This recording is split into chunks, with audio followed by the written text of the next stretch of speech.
Guys, you won't believe what we're about to do. We're recreating the most insane water walking challenge ever. Peter walking on water with Jesus. The wind is howling, waves are slamming against our boat, and everyone's freaking out.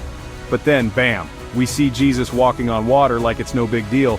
Peter's like, "Whoa, Jesus, if that's really you, let me come out there." And Jesus says, "Come on." So Peter, this is crazy, he steps out. 1 step, 2 steps, he's literally walking on water. But then, oh no, he gets distracted by the wind, starts to sink, and yells, "Jesus, save me!" Jesus grabs him instantly and says, "Why'd you doubt?" They climb back in the boat, storm stops, challenge complete. Guys, remember, keep your eyes on Jesus, have faith, and he'll lift you up. Let's go.